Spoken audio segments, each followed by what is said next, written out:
La jeunesse sénégalaise en général et les diplômés en particulier connaissent de nos jours de plus en plus de difficultés d'insertion sur le marché de l'emploi. Voilà une affirmation qui ne fera sursauter personne tant elle fait maintenant partie des débats publics. Selon une étude de la Banque mondiale qui date de 2007, malheureusement, on n'a pas énormément de données sur la situation du marché de l'emploi. Ce manque d'information est un handicap en soi. Mais l'étude de la Banque mondiale de 2007 qui a été intitulée « À la recherche de l'emploi, le chemin vers la prospérité » définissait le taux de chômage à 13%. Mais quand on dit un taux de chômage de 13%, on se dit qu'on se rapproche de certains pays occidentaux. Pas du tout. Le sous-emploi est un élément extrêmement important au niveau du marché de l'emploi. Et on considère qu'un Sénégalais sur 5 a un contrat de travail à temps plein. Tout le reste, ce sont essentiellement des gens qui travaillent de façon partielle, temporaire, durant l'année. Le chômage frappe particulièrement les jeunes diplômés. Ça frappe également les saisonniers, donc qui travaillent au niveau de l'agriculture, qui ont des revenus très irréguliers. Et la troisième cible, ce sont les femmes. Mais grosso modo, l'emploi, c'est quand même un sésame rare, car la création d'emplois, la croissance économique ne suivent pas pour créer le nombre d'emplois que l'économie a besoin. Ce type de déclaration s'appuie sur des données très souvent éclatées qui confirment une situation qui devient de plus en plus préoccupante. D'après certains chiffres, on l'évalue à 200 000 demandes d'emploi sur le marché chaque année. Et que vous savez, dans la fonction publique n'absorbe qu'à peine 5 à 6 000 demandeurs. Le privé, c'est 300 000 employés et le privé n'embauche pas 10% de tout ce potentiel. C'est une évaluation très grossière, mais qui montre quand même l'importance de ce phénomène et l'acuité que ça représente pour que tous les acteurs se mobilisent et essayent de dynamiser ce marché de l'emploi. Les créations d'emplois n'atteignent actuellement que 2/3 des besoins. Les risques d'aggravation du taux de chômage ne sont pas négligeables compte tenu de l'importance du stock de chômeurs et de l'absence d'une véritable reprise de la croissance économique au Sénégal. Il y a effectivement beaucoup de chômage, on le sait sans en avoir réellement les chiffres à l'appui. On le voit très rapidement parce que dès qu'on poste une offre, dès qu'on est à la recherche d'un candidat au potentiel, on voit le nombre de candidatures qui vont arriver en réponse à cette offre. Il y a, somme toute, beaucoup de recrutement, mais la démarche des entreprises qui recrutent a changé, je pense, puisqu'ils recrutent de plus en plus sous couvert d'anonymat. Et petit à petit également ne font plus appel qu'à leur réseau par souci de réduction des coûts du budget de recrutement, mais également pour être sûr de trouver le profil et de faire confiance à quelqu'un qui ait l'expertise du recrutement. La proportion des diplômés en chômage, notamment ceux ayant des diplômes moyens ou supérieurs, constituerait de plus en plus une composante sensible. Le chômage est beaucoup plus grave quand on considère globalement tous ceux qui cherchent à avoir du travail pour entretenir leur famille, pour leur dignité, etc. Mais quand on considère les diplômés chômeurs, je pense que moi j'attends d'avoir beaucoup de statistiques beaucoup plus fiables parce que à travers la presse et à travers d'autres sources, on a des chiffres souvent qui ne sont pas vérifiables par rapport aux diplômés. Parce que le diplômé peut être diplômé sans avoir de qualification. Donc, il y a beaucoup de paramètres qui relativisent un peu le taux de chômage.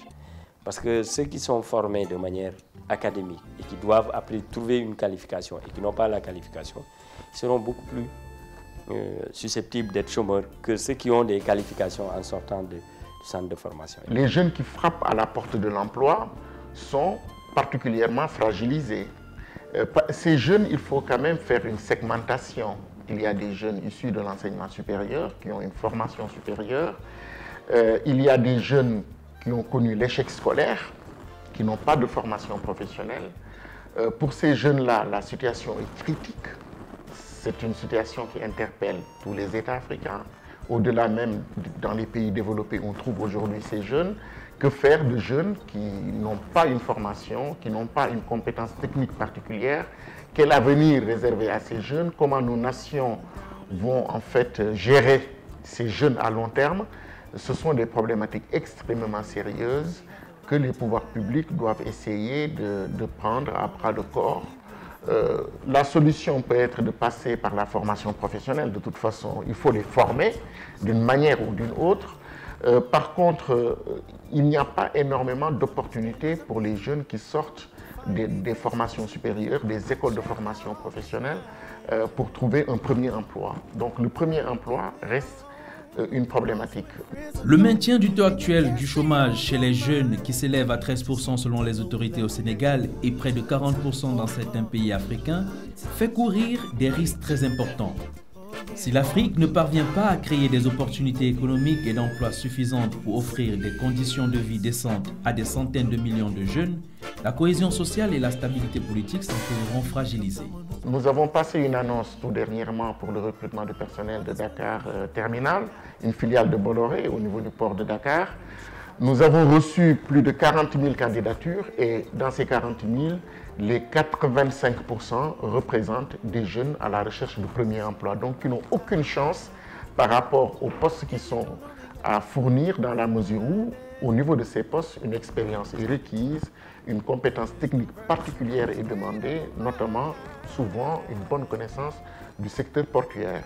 La mise en place d'un dispositif de suivi de l'emploi et du secteur informel aidera le Sénégal à produire des statistiques pertinentes, actuelles et de bonne qualité permettant de suivre à temps réel l'évolution de la situation économique et de mesurer l'impact des politiques, projets et programmes de développement et de réduction de la pauvreté.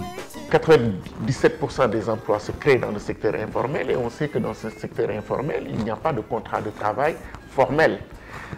Comment faire pour intéresser le secteur informel à respecter plus les règles, à se formaliser et à tirer une valeur ajoutée de cette formalisation? Là, il y a un défi énorme auquel nos États doivent répondre et donc une réflexion approfondie à mener avec ces acteurs pour essayer de voir en fait comment étendre de plus en plus le secteur formel.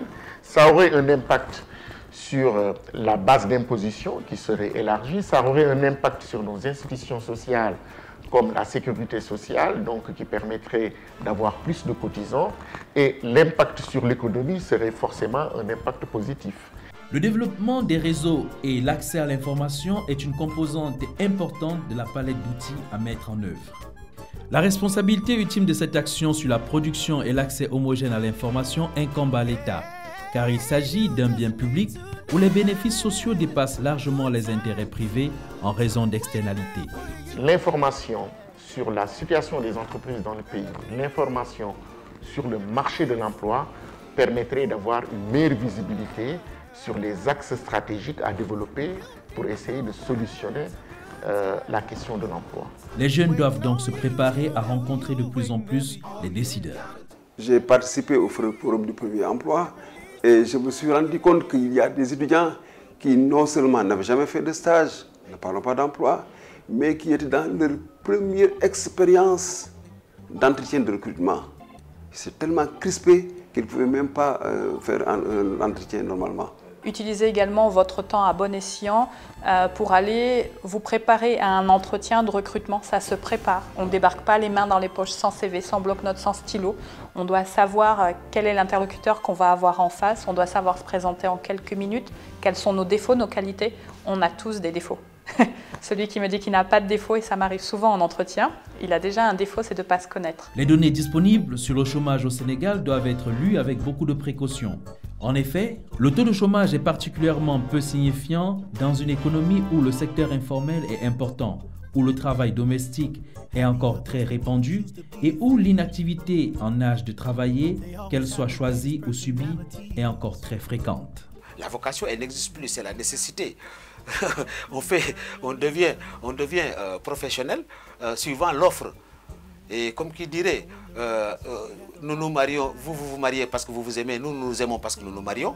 Vous voyez, il y a que le diplômé, parfois, il est obligé d'intégrer une structure où il va acquérir la formation on ne va qu'à se familiariser avec la structure et accueillir, en même temps, subir une formation dans la structure d'accueil, alors qu'il devrait venir déjà avec le skill, comme diraient les Anglais, avec le profil qu'il faut pour accéder à cela. Le patronat a intérêt à travailler, à nouer des partenariats très forts avec nos écoles de commerce, avec les universités. Ça commence à être le cas. Nos écoles de commerce commencent à s'imposer parce que nous maîtrisons de plus en plus ou de mieux en mieux l'environnement comparé à quelqu'un qui vient de l'extérieur et qui n'en maîtrise pas tous les aspects et tous les contours. Les chiffres de création d'emplois espérés, s'ils n'ont certes pas de valeur scientifique réelle, ont le mérite de fixer les priorités claires et d'intégrer l'impératif de la formation en amont du développement industriel, ce qui semble cohérent et bienvenu. L'important décalage noté entre les attentes des jeunes en matière d'emploi et les possibilités actuelles du marché du travail a des conséquences sociales sérieuses dont il faudra mesurer l'ampleur réelle pour anticiper sur les solutions. En ce sens, la meilleure réponse aux attentes de la jeunesse passe par l'éducation et l'emploi. On ne peut pas parler dans nos États de corruption, de bonne gouvernance, si en fait à la base ces questions-là ne sont pas prises en charge. Malheureusement, dans nos universités aujourd'hui, rien ne se fait pour accompagner en fait nos étudiants, nos leaders en formation, dans le sens en fait d'avoir ces acquis. Et on ne peut pas être des magiciens une fois nommé ministre, une fois en charge donc d'une responsabilité qu'on demande à la personne d'être un magicien pour devenir tout de suite imbu donc de ces valeurs, c'est très difficile. Aujourd'hui encore une fois, je pense que c'est important que les universités, les écoles de formation reviennent aux valeurs, reviennent à la spiritualité, reviennent à l'éthique, et cela donc doit se développer à partir donc de la gouvernance. Le secteur informel, vivier de l'artisanat, génère 60% du produit national brut et emploie l'essentiel de la population active. Les données statistiques disponibles sur le secteur informel sénégalais, bien qu'incomplet, montrent l'importance prédominante qu'il occupe au niveau du marché du travail et la contribution significative qu'il apporte à la richesse nationale. Ce qui fait peur, on le comprend, ce sont les taxes, ce sont les impôts, et c'est à eux, je pense, que l'une des solutions viendrait d'un système fiscal allégé qui donnerait envie à ces gens-là de travailler, donc de déclarer leurs revenus sans pour autant être taxés au niveau où les entreprises formelles aujourd'hui sont taxées. L'analyse du marché du travail du point de vue des catégories socio-professionnelles atteste du manque de réalisme des jeunes.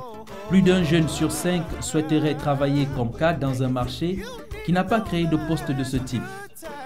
De même, 9,2% des actifs désirent occuper des postes de patron, alors qu'en 2001, il n'existait aucune création d'emploi dans cette catégorie. Une étude interne de la Banque mondiale avait montré que le taux d'inscription dans les universités, dans des filières demandées par le marché du travail était moins de 30%. Ça veut dire que là, il y a un problème. Il y a environ 70% qui sont dans des filières où ils auront des problèmes pour trouver du travail. Et je pense qu'il y a aussi du travail, le niveau, la profession à laquelle on aspire doit être aussi reprécisée. Parce que souvent, quand on est diplômé en Afrique, on pense être dans un bureau. On ne pense pas être entrepreneur. On ne pense pas aller dans d'autres secteurs où il faut inventer. Or, les pays qui sont développés, ce n'est pas avec la bureaucratie, c'est-à-dire des diplômés qui pensent avoir de la cravate, être dans un bureau climatisé. Les jeunes doivent entreprendre et cela nécessite de nouvelles conditions. On parle d'auto-emploi, je ne sais pas si ça résout le problème. Auto-emploi, pour qui? Pour un étudiant qui doit trouver un financement, qui doit avoir une certaine garantie pour pouvoir bénéficier d'un prêt au niveau des banques, qui doit avoir une certaine caution pour faire son auto-emploi. Et est-ce qu'il est préparé à ça? L'entrepreneuriat ne se décrète pas. Créer une structure n'est pas une mince affaire, il faut avoir un projet. Ce projet, il faut le mûrir. Souvent, les jeunes qui veulent entreprendre, bien sûr, ont besoin de ressources, mais les ressources les plus importantes, c'est la motivation, c'est en fait la viabilité du projet en lui-même, avant même de parler d'aide. Et donc, à ce niveau-là, je pense que des politiques publiques d'aide aux jeunes, c'est quelque chose de valable, c'est quelque chose à encourager. Mais encore, il faudrait que les jeunes puissent formuler des projets qui sont viables et qui puissent donc voir le jour et se développer. Et cela n'est pas une mince affaire. Je suis chef d'entreprise. Le business, il faut d'abord être soi. Le business, il faut d'abord être humain, au sens d'être audacieux, au sens de comprendre qu'on est consubstantiellement lié au risque, au sens de comprendre qu'il faut respecter l'ordinaire, et c'est à partir de l'ordinaire qu'on innove, au sens en fait de ne jamais se détourner des autres, de ne jamais se détourner de ce que l'on maîtrise, de son agriculture, de sa pêche, de ses femmes. Lorsqu'on n'arrive plus à observer tout cela et à avoir un sens, et à partir de là créer de la richesse, on est déconnecté, on ne peut plus créer. Ceux-là qui inventent chez Samsung, ceux-là qui inventent chez les Coréens, c'est parce qu'ils sont restés eux-mêmes, ils sont connectés à eux-mêmes. Si les jeunes, par réalisme économique, n'opèrent aucun changement de mentalité et d'option dans leurs projets professionnels, et si les autorités compétentes en matière de politique de l'emploi ne prennent aucune mesure corrective pour rapprocher l'offre et la demande, on pourrait ainsi assister à une désillusion assez douloureuse qui serait de nature à aggraver une demande sociale déjà forte dans le contexte d'une incidence de pauvreté élevée. Notre jeunesse est une opportunité, mais aussi un défi redoutable. Elle porte l'avenir, préfigure le futur, concentre les anciens espoirs et les nouveaux défis.